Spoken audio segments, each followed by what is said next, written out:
Voilà, plaisir de se retrouver donc pour le départ de la troisième étape du Trophée Centre-Morbihan à Crugael. Merci au comité d'organisation, Monsieur le maire, de nous accueillir donc, pour le départ avec bien sûr en première ligne tous les maillots distinctifs à l'issue de la première étape entre Brandivy et Grandchamp et le contre-la-montre entre Riguigny et Nézin où donc actuellement eh bien, nous retrouvons ces maillots distinctifs en première ligne après la présentation officielle donc, de cette troisième étape du trophée Centre-Morbihan. Et voilà le départ toujours pas donné bien sûr par le président de l'organisation Gabriel Berthelot. Peloton donc qui maintenant va être lâché pour rejoindre le Cminé, terme de cette troisième étape du trophée Centre-Morbihan, édition 2016. Après les deux premières étapes, et bien là maintenant qui va les s'imposer, car un peu minime sur la tête de course, puisque eh bien, les meilleurs sont toujours assez retenus, puisqu'au classement général, après le contre-la-montre, eh bien, on voit que Jacob Elgom compte 15 secondes d'avance, Ilias Corbuchin et 17 sur Florentin Le Camus-Lambert. Voilà une première attaque semble être lancée là maintenant sur cette première étape. Elle est à la du japonais, à savoir Yaumu Watanabe, le coureur japonais ici, donc à l'entrée de Guéno, sous la pluie qui malheureusement fait son apparition sur les routes de cette troisième étape qui va donc relier le Cminé. Et on retrouve toujours les coureurs kazakhs à l'avant de la course. Là aussi, on voit que maintenant, eh bien, le final va se rapprocher. Et après, donc, petit numéro du coureur japonais sur une chaussée glissante maintenant ici à la traversée de Radenac en direction de Riguigny. Alors qu'on a pu avoir le premier classement du meilleur grimpeur pour Matus Stosek, qui remportait le classement meilleur grimpeur à Coët-Buga devant Vadim Pronsky et Nikiti Sokolov. Alors que là maintenant on retrouve cette sortie signée donc le classement intermédiaire et donc les premières attaques qui vont se désigner maintenant, attaque des deux coureurs slovaques, à savoir Adrian Folstan et Matus Stosek. Voilà, en tout cas Matus Stosek on avait retrouvé hier également entre Brandivy et Grandchamp. Et bien ces deux coureurs slovaques là maintenant qui semblent bien s'entendre sous la pluie, sous un déluge donc maintenant entre Krugel et le Cminé. Et toujours donc deux hommes en tête, voilà deux coureurs slovaques qui s'entendent parfaitement sur cette étape. Le peloton un petit peu plus loin maintenant, donc ils ont 45 secondes d'avance. Ils ont attaqué à plus de 50 km de l'arrivée. L'attaque va-t-elle être payante ou pas? Voilà les deux hommes qui donc font leur apparition sur le circuit final de Le Cminé, où dans le deuxième classement du meilleur grimpeur, c'est Matus Stosek qui s'est imposé devant Adrian Folten et Nikita Sokolov, le coureur kazakh. Voilà donc l'entrée sur ce circuit donc, est de 30 secondes actuellement pour nos deux hommes de tête. Là maintenant, eh bien, on va tout donner certainement à l'arrière. Allons-nous assister à un sprint massif ou pas? On sait que derrière ces hommes, maintenant, la bagarre va faire roche pour le classement général, puisqu'on se rappelle qu'il y a donc eh bien, tout simplement 15 secondes d'avance pour Jacob Elgom, qui me semble-t-il est victime maintenant d'une crevaison sur le circuit final de Le Cminé. Alors, qu'on va en être pour Ilias Corbuchin, Florentin Le Camus-Lambert en attente en troisième position. Il semblerait maintenant que l'équipe de France ait pris à son compte justement la sortie, ce qui veut dire que sur ce circuit final de Le Cminé maintenant, eh bien, on retrouve là un petit groupe qui est en train de se former avec quatre coureurs qui sont là donc bien présents, puisqu'on retrouve pour l'équipe de France eh bien, Clément Davy en compagnie eh bien, de Florentin Le Camus-Lambert, de Sanders De Pettel, le coureur belge, et de Lune Pedersen, le coureur danois. Voilà ces quatre coureurs maintenant qui sont là à moins de 10 km de l'arrivée.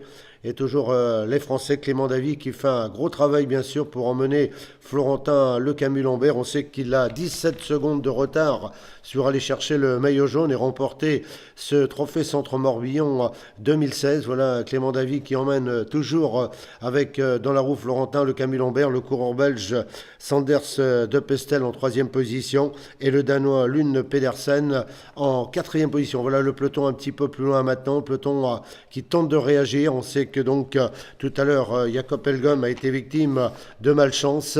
Les coureurs danois donc ils vont vouloir le ramener maintenant pour aller chercher la victoire finale. Toujours donc nos 4 hommes de tête, Clément Davy, Florentin Le Camus-Lambert, avec Lune Pedersen et bien sûr Sanders de Pestel. Alors la victoire d'étape pour les Français ou le maillot jaune, là maintenant, eh bien quelle tactique vont employer ces Français?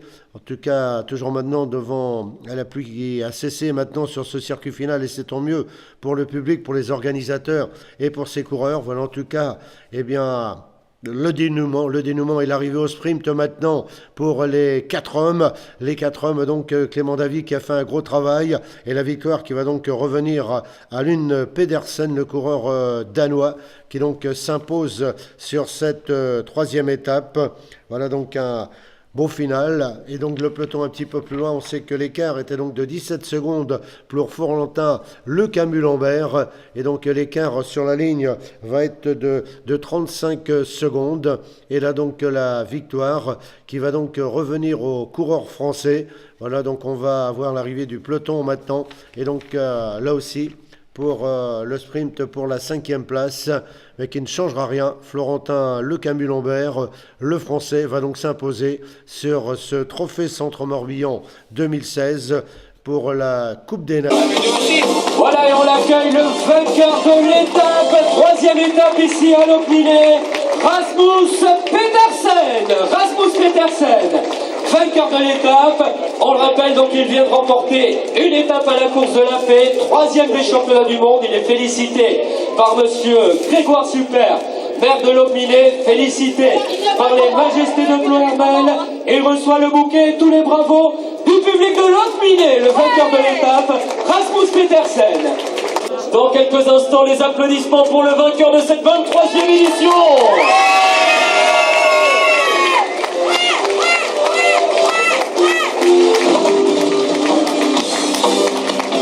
L'ovation du public pour Florentin Le Camus-Lambert.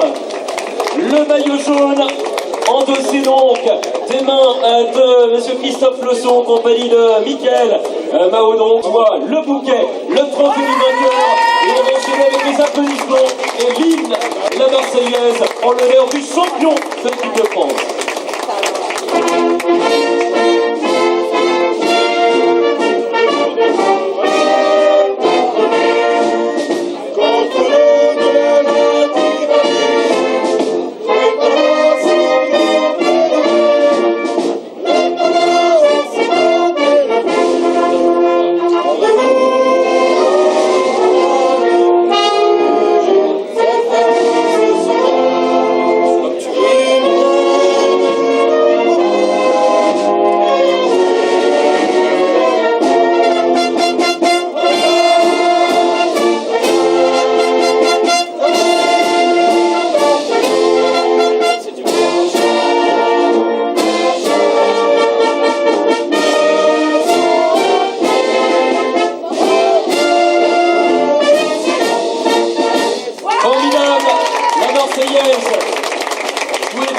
La Légion étrangère nous remercie, qui est avec nous ce week-end, et ce formidable maillot jaune porté par un coureur de l'équipe de France. Voilà la mise de Miss Plohermel, Miss Morbihan 2016.